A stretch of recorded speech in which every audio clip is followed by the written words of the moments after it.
Y en este momento permítame presentarles al doctor Edgar Fuentes, quien nos acompaña desde nuestra hermana República de Colombia, aquí en el norte del país del Ecuador. Y bien, el doctor Edgar Fuentes es magíster en Derecho por la Universidad Nacional de Colombia y es también director de Latin Juris de Colombia. ¿Cómo está, estimado doctor? Es un gusto saludarle y tenerle aquí en este espacio.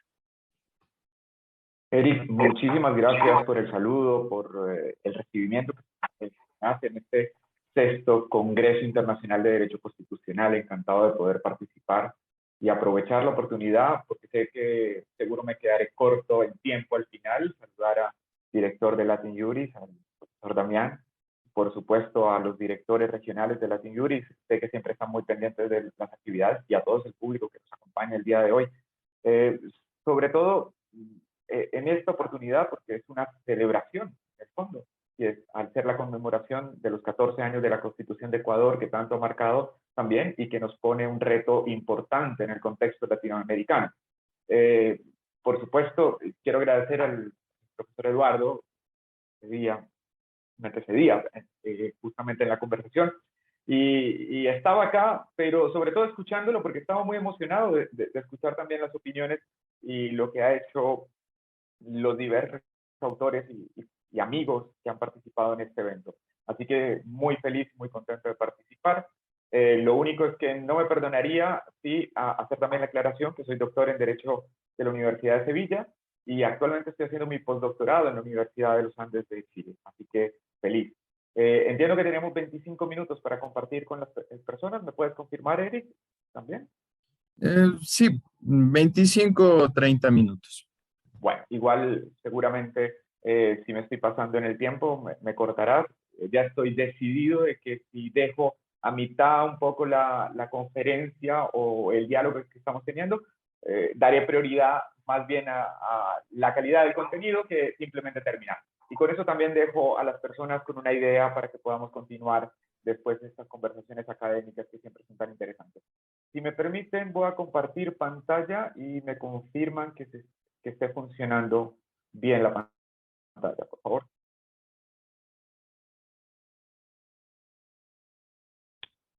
¿Estamos bien? Perfecto. Listo. Bueno, me hacen una invitación justamente a este Congreso Internacional y me proponían que pensara un poco en una sentencia que pueda ser paradigmática para el estudio del derecho procesal constitucional y sobre todo en un contexto como el latinoamericano sobre algunos aspectos que pueden ser transversales, más en este parámetro de conmemoración. Y al final, yo creo que terminamos teniendo muchas sentencias, y cuando hablo de sentencias favoritas o relevantes, no necesariamente porque nos gusten, pero que también complica la selección de una temática. Y al complicar la selección de una temática, pues yo no puedo elegir una sola sentencia, pero sí una temática transversal a las sentencias, pensando mucho en la utilización del precedente constitucional en el ámbito colombiano y cómo puede influir también, digamos, esos aspectos para entender el derecho procesal constitucional y el derecho constitucional. Así que titulé mi ponencia de la acción pública de constitucionalidad, por supuesto, la acción pública de constitucionalidad en Colombia, con una serie de características. Y para iniciar, digamos, este tipo de orientación, este diálogo que nosotros vamos a tener, pues por supuesto creo que voy a dar por sentado algunos elementos que no serían necesariamente tan discutibles, o por lo menos para la conferencia, entendiendo que tenemos solamente 30 minutos para charlar. Y el primero es que Colombia es un Estado constitucional de derecho. De acuerdo a lo señalado en la Constitución de 1991, no quiere decir que en 1991 se establece un Estado constitucional. Hay referentes históricos muy importantes para desacreditar que solo hasta 1991 éramos un Estado constitucional, pero vamos a dar por sentado que es un Estado constitucional y que la importancia sobre eso está vinculado a la Constitución de 1990. Lo segundo es que la Constitución no se limita a aquel texto normativo que recibe ese nombre de Constitución. Tanto en Ecuador como en muchos contextos latinoamericanos hablamos de bloque de constitucionalidad para extender a que las normas constitucionales no se reducen simplemente a un catálogo codificado dentro de un texto que se llama Constitución. Entonces, eso también vamos a señalarlo de esa manera. Y tercero, es que si el derecho constitucional lo entendemos como una ciencia, si llegáramos a entenderlo como una ciencia, tendría como objeto de estudio el fenómeno constitucional. No solo y exclusivamente la Constitución, sino el fenómeno constitucional, y al hablar del fenómeno constitucional es incluso cómo se interpretan las normas constitucionales, cómo se aplican, cómo tienen eficacia dentro de un ámbito. Es decir, que no podría limitarse solamente a hacer una descripción del texto, sin entender su eficacia y aplicación a través de los distintos operadores jurisdiccionales. Y acá, en ámbito de operadores jurisdiccionales, quizás el término debería ser operadores jurídicos, para no pensar solo y exclusivamente en los jueces. El cuarto es que el derecho procesal constitucional, como conjunto normativo que establece los aspectos orgánicos, procesales y funcionales necesarios para dar eficacia normativa a la Constitución o a las normas constitucionales y mantener el principio de supremacía constitucional, existe como rama independiente. Vamos a tratar de analizar, digamos, y señalar un elemento, digamos, que sería como el punto de partida. Bajo esos presupuestos, pues mi conferencia va a hablar básicamente de cómo funciona la acción pública de inconstitucionalidad en el contexto colombiano a partir de 1991. Y por supuesto, esto me lleva a que yo no voy a hablar solo y exclusivamente que existe un artículo en la Constitución que señala ciertos tipos de elementos, sino cómo ha sido interpretado por los distintos órganos en su funcionamiento de la acción pública. Y esto para señalar una cosa que es totalmente evidente y tampoco es discutible, que tenemos una Corte Constitucional en Colombia. Tenemos una Corte Constitucional que tiene una ubicación, que está ubicada justamente en la ciudad de Bogotá, en ese hermosísimo Palacio de Justicia que acá podemos ver en la foto, donde además se ubican los otros altos tribunales, lo que nosotros llamamos en Colombia las altas cortes, porque no solamente es una alta corte, una única corte de cierre en el contexto colombiano, sino que existen Corte Suprema de Justicia, Consejo de Estado, mínimamente para entender el funcionamiento del Estado colombiano. Y además de que existe una corte conformada por los magistrados, de los 9 magistrados y la corporación, por supuesto tiene una organización a través de una sala plena, a través de los despachos, tiene una presidencia, salas de seguimiento, y que desarrolla ciertos tipos de funciones. Igual, si a alguien le interesa, esto lo puedo compartir después para las personas que nos están acompañando, y también es tomado desde la página de la Corte Constitucional Colombiana. En toda esa idea, yo creo que lo esencial es que a pesar de que tenemos una Corte Constitucional, no tenemos un control constitucional jurisdiccional concentrado. En Colombia no existe el control jurisdiccional concentrado, ni tampoco mixto, que es un término bastante recurrente que se utiliza en los contextos latinoamericanos para hablar del control constitucional y llegar y decir que tenemos un control mixto. Yo, la verdad, podría decir que me aterra ese término.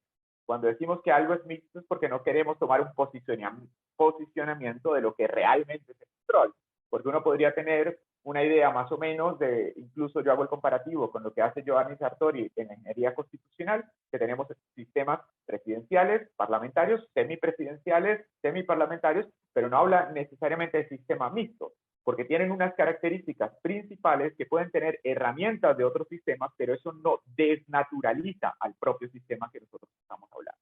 Entonces, yo creo que la apuesta, sobre todo en el contexto latinoamericano, y esto ya lo he visto incluso del control que ejerce la Corte Interamericana de Derechos Humanos, hablar de sistema mixto es no tener un compromiso o un análisis profundo de lo que realmente hace la entidad jurisdiccional en ese aspecto. Entonces, en Colombia no tenemos un control constitucional jurisdiccional concentrado, ni tampoco un sistema mixto.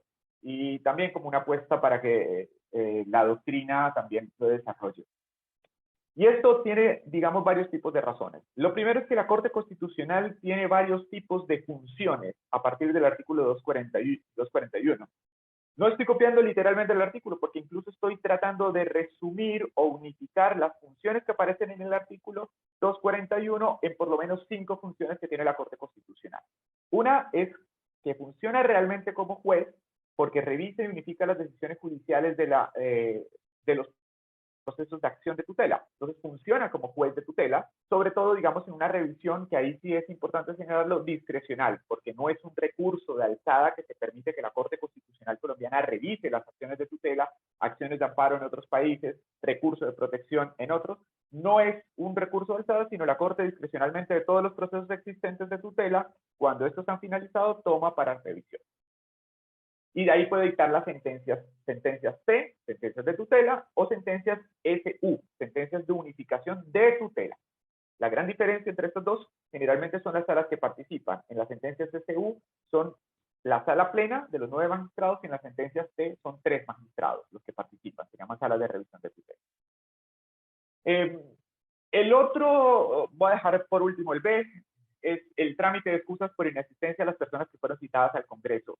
Es un trámite, a veces decimos, no funcional, porque al final es validar la excusa, sí, es válida la excusa que tiene que hacer el Congreso, volverla a citar, no es válida la excusa que tiene que hacer el Congreso, volver a citar. La Corte no puede imponer sanciones, simplemente validar la excusa, pero existe en el 241. Y este dirimir conflictos de competencia funcionó justamente con la idea que se hizo una reforma a la justicia, se le implementó a la Corte Constitucional de manera reciente, porque existía un órgano por aparte para hacerlo. Y por supuesto tiene labores administrativas, incluso dictar su propio reglamento para su funcionamiento. Además, el control constitucional. Que el control constitucional, si nosotros vamos a la teoría clásica, el control constitucional lo hacen jueces, sino lo hacen.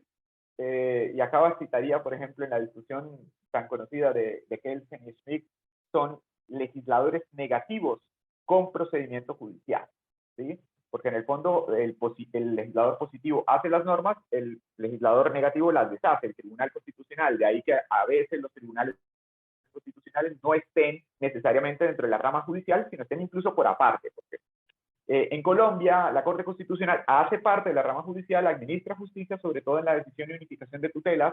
Yo creo que sería la única función. Y en el otro funciona en este control constitucional, digamos, para expulsar la ley. Hay un artículo que he manejado donde creo que existen unas funciones innominadas de la Corte Constitucional colombiana, no nombradas, pero que las ejerce y que las lleva a la práctica, funciones de armonización, por ejemplo, pero no me va a dar el tiempo para contarlas, será para otra conferencia que lo podamos hablar, y eso que estoy tratando de hablar un poco rápido porque no quiero perder la dinámica, pero por supuesto, digamos, existen otros tipos de funciones. Pues yo me voy a centrar sobre todo en la función de control constitucional por el tema que nosotros tenemos.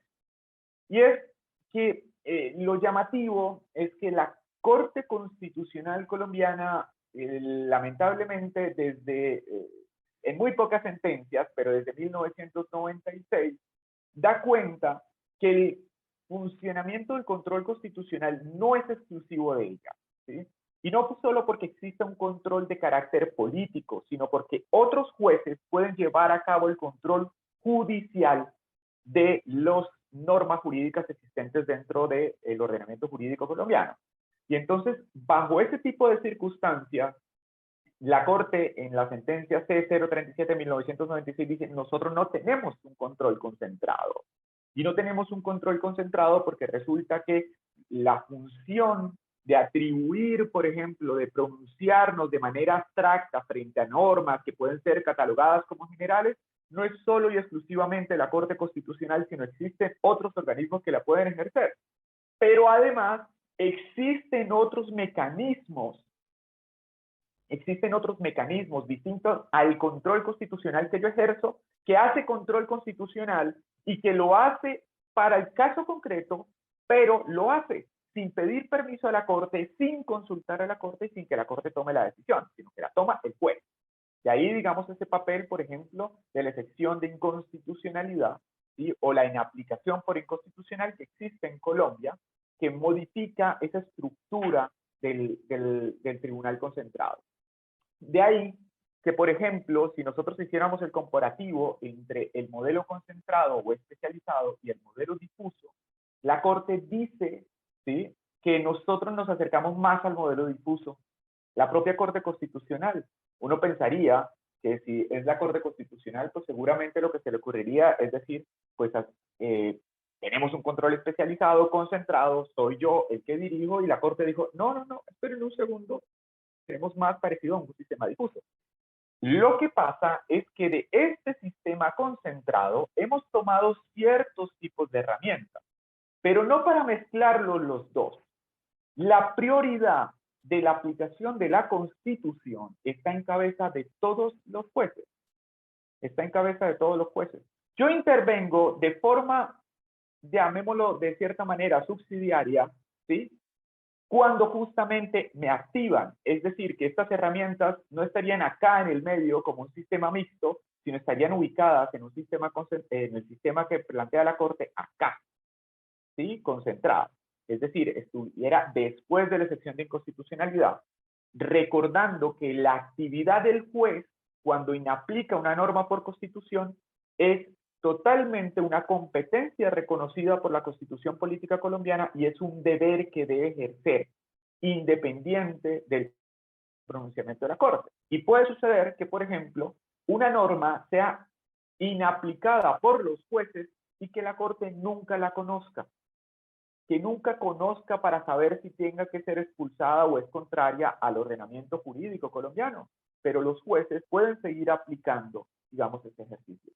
Por eso, utiliza la Corte un término que personalmente me parece bastante particular, pero al lado de ese término, a pesar de que solamente haya sido utilizado en muy pocas sentencias, realmente en 9 sentencias, desde 1996, que es llamarse que somos un sistema de control constitucional difuso funcional. Yo trato de difundir también esa denominación porque me parece bastante interesante y también llevaría a varios tipos de compromiso.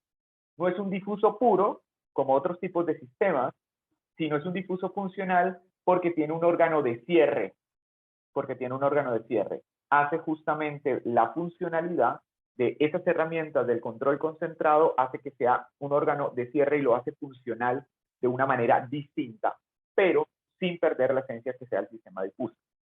Esto compromete a los jueces también en su labor de hacer control constitucional y garantizar la supremacía de la Constitución, y no deja solamente el papel en la Corte Constitucional y que los jueces tengan un papel subsidiario que simplemente sea eventual el que lo hagan. No, son ellos los que deben hacer ese control en primera instancia y es eventualmente la Corte la que podría hacerlo en otros tipos de circunstancias. Pues bien, dentro de esta idea, la intervención eventual de la Corte está dada especialmente por controles que hace a través de la acción pública en constitucionalidad. Por supuesto, no es el único forma que la Corte Constitucional puede conocer.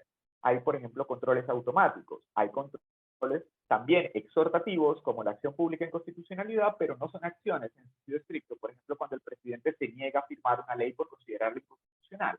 El presidente no pone una acción de inconstitucionalidad, simplemente hace una negación y se tramita después justamente ante la Corte.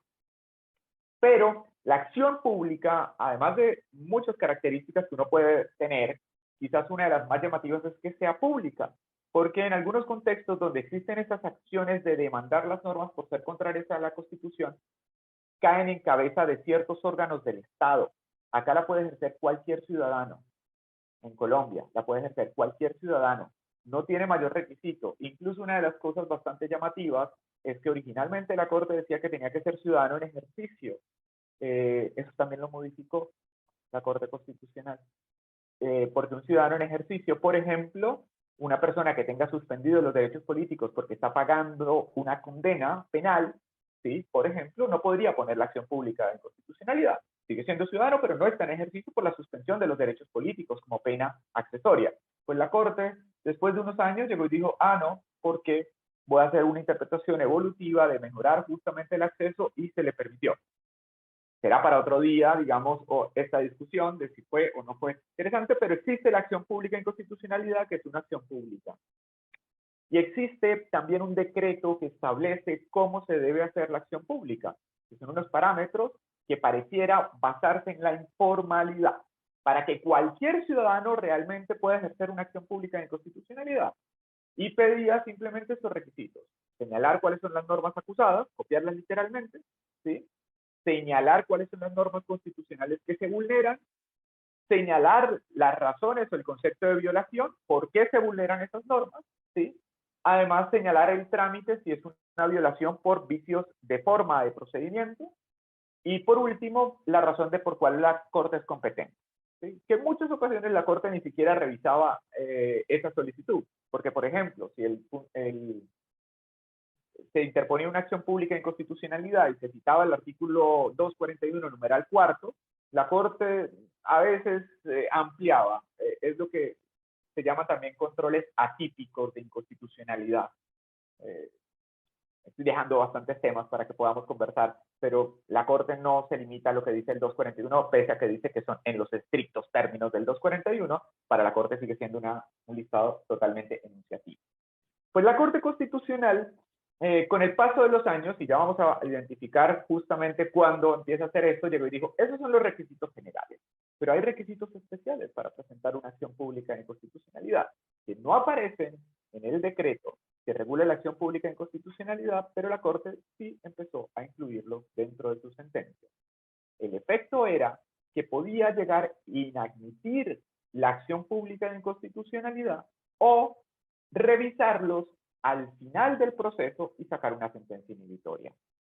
Y decir, hay una ineptitud en la demanda y por tanto saco sentencia inhibitoria. Lo podría. Y esos requisitos especiales o requisitos específicos son estos. Que básicamente uno podría sentir un poco que empiezan a perder la lógica de que sea cualquier ciudadano y que tenga una informalidad. Que puede ser, digamos, una restricción también a los derechos ciudadanos. Entonces, por un lado, digo, cualquier ciudadano, incluso los que tengan suspendidos los derechos políticos, pueden presentar la acción pública de inconstitucionalidad, pero lo que yo estaría diciendo es cualquier ciudadano que pueda hacer una acción pública de inconstitucionalidad, ¿sí? Con los requisitos generales y específicos. ¿Cuáles son los requisitos específicos que establece la Corte?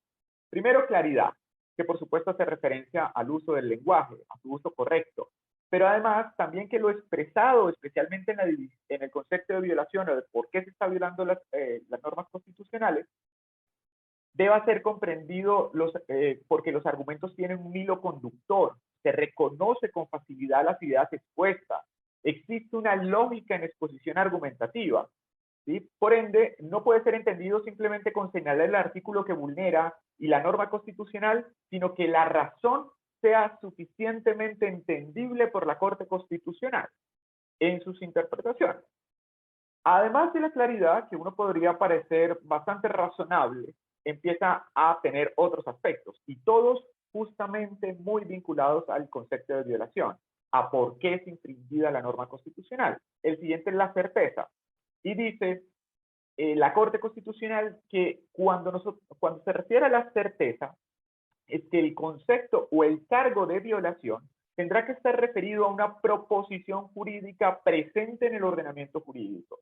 Se debe acusar una norma mencionada en la demanda y no otra. No pueden basarse en inferencias sobre posibles consecuencias subjetivas de las disposiciones demandadas.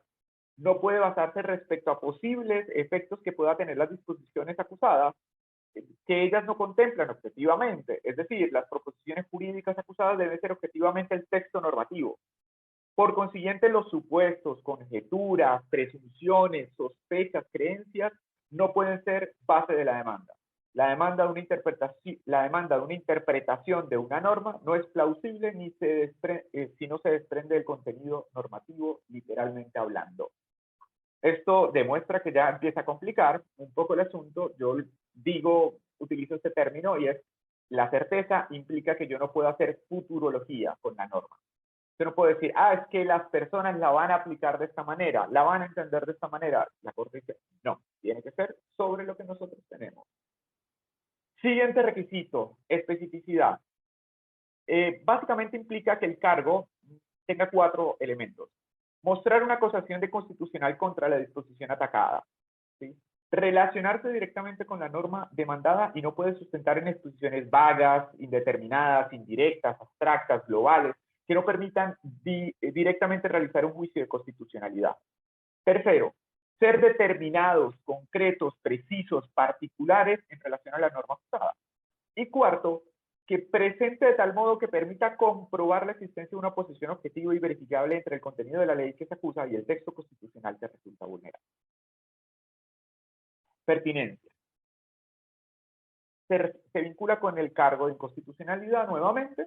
Primero, tiene que ser de naturaleza constitucional el cargo. Segundo, una contraposición entre normas de inferior jerarquía, es decir, acá está la Constitución, acá está lo que estoy demandando.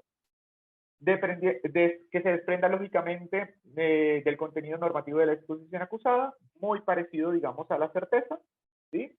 Así, el cargo no debe ser sustentado en argumentos legales o doctrinarios, esto es importante.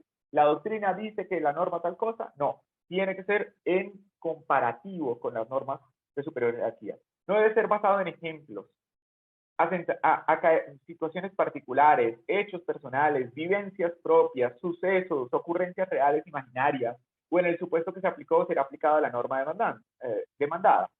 Y no debe estar basado en deseos personales, anhelos sociales del accionante o el querer del accionante una relación, una política social.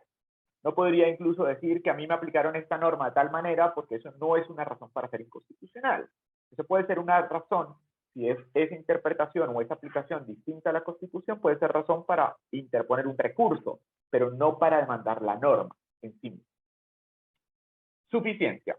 El cargo debe romper la presunción de inconstitucionalidad que existe frente a las leyes, especialmente entendiendo que la Corte Constitucional reconoce un principio indubio pro legislatore, es decir, la duda a favor del legislador, si no sé si es constitucional o no, en principio se favorece la posición del legislador. De ahí que el cargo debe generar una sospecha real y efectiva para decir se rompe la presunción de constitucionalidad, por lo menos para que la podamos estudiar. Y el otro es algo que se llama proposición normativa completa o proposición jurídica completa, y es demandar cosas con sentido, ¿sí? En la idea de que yo no puedo demandar simplemente, a veces no puedo demandar simplemente una palabra, porque no le da sentido, y que además lo que esté demandando tenga, digamos, una coherencia, porque yo demando, por ejemplo, un artículo, y yo puedo resaltar o subrayar una palabra como demandada, ¿sí? Pero que esa palabra tenga un sentido y además que esté vinculado con todo el universo legal o normativo al cual está vinculada, para que tenga, digamos, una relación. Eso complica un poco más, porque hablar de proposición normativa completa creo que no permite necesariamente que cualquier persona pueda ejercer esta acción pública. Bueno, cualquier ciudadano, porque también hay la diferencia entre cualquier ciudadano y persona para estas demandas. Pues resulta que esto, y acá voy a reconocer justamente el trabajo de los profesores David Mendieta y Mariluz Tobón, donde hacen un recorrido muy interesante sobre cómo funcionan las acciones públicas de inconstitucionalidad de Colombia en porcentaje, de cuántos son presentados, por ejemplo, por ciudadanos, cuántos son inadmitidos. Bien, pues si se dan cuenta, esta sentencia fue la que empezó a hablar fuertemente sobre los requisitos especiales, año 2001. ¿Sí? Y si revisan más o menos, si nos paramos justamente en el 2001, ¿sí? Vamos a ver que normalmente hay una caída sobre justamente las sentencias, procedencias, ¿sí? En su interposición, en las que son, estos son los porcentajes justamente de los que se admiten las demandas de los ciudadanos, ¿sí? Y estos son los porcentajes de sentencias en relación con el control ciudadano pedido por los ciudadanos.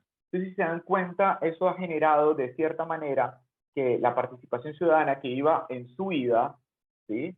A través de los años, empieza a disminuir. Sigue siendo un número bastante grande, bastante considerable la cantidad de acciones constitucionales que están en Colombia. Por eso creo que incluso cuando mencionaba lo del fenómeno constitucional es bastante entendible que uno no pueda entender el texto de la Constitución sin algo más allá del texto de la Constitución y que complica más la situación.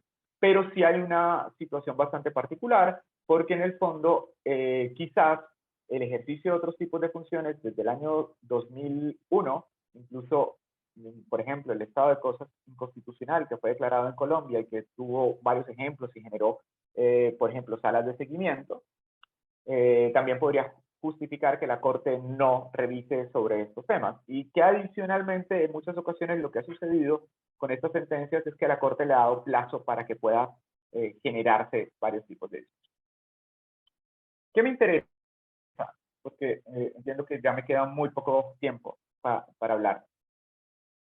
Lo primero es que pues la Corte Constitucional modifica también, digamos, la forma de entender el derecho procesal constitucional, ya las razones presentadas de los accionantes deben ser claras, ciertas, específicas, pertinentes, suficientes, porque resulta que si no la Corte va a tomar una sentencia inhibitoria. Y que por supuesto, digamos, esas modificaciones a la acción pública entonces empiezan a generar esos requisitos adicionales, desde incluso quién puede ser el sujeto para presentarla, como ya les mencionaba, por ejemplo, desde el año 2015 en este auto empieza a ser, digamos, como la relación bastante fuerte de que las personas que están condenadas y suspendidos los derechos políticos pueden presentar, pero además empieza a pedir otros tipos de requisitos bastante llamativos cuando dependiendo del tipo de demandas que se van a hacer. No es lo mismo hacer una demanda para una ley que para un acto legislativo, ¿sí? Entonces empieza a tener diversos tipos de complicaciones y sobre todo entendiendo que no es la Corte Constitucional la admisión de la demanda, sino la puede dejar a una sentencia inhibitoria, que puede generar, digamos, un cierto tipo de... sobre todo, digamos, sin sabor con las personas en la presentación, en el ejercicio. Bueno, acá tenía, digamos, algunos aspectos de requisitos adicionales, por ejemplo, para presentar una acción pública de inconstitucionalidad cuando lo que se demanda es una reforma de la Constitución política, que habla sobre, le pone a hacer al ciudadano el test de sustitución constitucional, que el ciudadano reconozca, por ejemplo, cuáles son los elementos definitorios de la Constitución, que no aparecen tampoco en la Constitución como irreformables. Incluso la Corte nunca, en las sentencias por lo menos que he podido revisar, nunca dice estos son los elementos definitorios, sino simplemente dice estos, por ejemplo. Pueden haber otros y puede incluir otros nuevos. Quizás el recorrido que hace el salvamento de voto parcial del magistrado Alberto Rojas es el que trató de recopilar todo eso, pero es un salvamento de voto, no es obligatorio.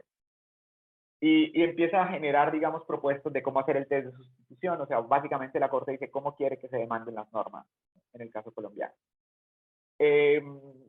Yo les recomendaría, digamos, si quieren conocer un poco sobre estos temas, acá les dejo, digamos, algunas sentencias donde han hablado sobre las temáticas más importantes para cómo interponer una acción pública de inconstitucionalidad en Colombia, que no van a ser solamente por el decreto, desde los requisitos específicos, la proposición normativa, los requisitos generales también, hay jurisprudencia de la Corte, y por lo menos esta última fue la sentencia sobre sustitución constitucional, quizás no la más representativa, pero es de las más nuevas, y fue una discusión bastante interesante interpuesta sobre la cadena perpetua en Colombia, revisable. Entonces, también se los dejaría por ahí.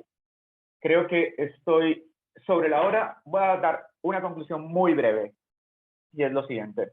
Por supuesto, en nuestro contexto, las constituciones se vinculan con una idea más allá de simplemente un texto normativo, pero por supuesto también debe vincularse con cuál es el actuar de los tribunales constitucionales y que debería pasar por un ojo crítico de la doctrina, porque si no puede generar ciertos tipos de aspectos que son bastante discutibles, como lo que es el activismo judicial, que lamentablemente, así como nosotros teníamos, y siempre lo menciono en las últimas conferencias, así como nosotros pensábamos en un momento determinado que existía un legislador racional, y actualmente discutimos en esa presunción de legislador racional, creo que hay una presunción de que existe un juez o un tribunal razonable y proporcional. Y lamentablemente no siempre lo es. Porque si justamente rompe las estructuras normativas que están establecidas, por más presupuesto que sea evolutivo, lo que va a generar es una afectación a la igualdad. Y la igualdad, esencialmente, creo que es el punto esencial que ganamos dentro de esa teoría del Estado de Derecho y que rompía, por ejemplo, las estructuras estamentales que existían en la Edad Media que tanto fueron criticadas o los regímenes absolutistas. Así que el derecho procesal constitucional, bastante maravilloso, pero no olvidemos el papel que tiene la doctrina en su estudio y en su desarrollo. Un poco de la bibliografía, corrí, pero bueno, muchísimas gracias. Oh, muchísimas gracias a usted, estimado doctor. La verdad, estoy muy contento y admirado por su ponencia. La verdad es que personalmente también poseo ahí la nacionalidad colombiana y me parece particularmente interesante pues esta clase y las diapositivas que he tomado algunas capturas de pantalla. Eh, y bueno, efectivamente me parece muy interesante la perspectiva eh, crítica que se da justamente a esta acción por inconstitucionalidad y cómo funciona particularmente en Colombia, ¿no? Justamente el control el control de constitucionalidad, que veo que difiere en muchos aspectos al ecuatoriano, ¿no? Además de que es claramente un control difuso, porque además de ello está el Consejo de Estado, que pues efectivamente hace el control de nulidad, de inconstitucionalidad de diferentes actos administrativos, ¿no? Entonces, la verdad me parece muy interesante y es un tema que da mucho que hablar, pero bueno, será para otras ocasiones donde podríamos hacer estas puntualizaciones muy interesantes, ¿no? Sobre el derecho constitucional en Colombia. Y bueno, estimado doctor, nos gustaría que le dé unas palabras de despedida a nuestros estimados oyentes. Nada, muchísimas gracias por la participación, por el evento. En general, yo creo que son estos espacios los que permiten resaltar la importancia que tiene la doctrina y el estudio sistemático y metodológico de lo que es el derecho, y no simplemente reducirlo a lo más relevante. Les agradezco a todas las personas que nos estuvieron acompañando y que por favor sigan acompañando el evento, al profesor Damián, a él y por su compañía. Yo sé que Romina siempre está acompañándonos también, nuestra directora, una de las directoras regionales y los demás directores regionales, y por supuesto a todos los que nos acompañaron y hicieron presencia virtualmente. Un abrazo y que sigan disfrutando del Congreso. Muchas gracias, estimado doctor. Hasta una próxima ocasión.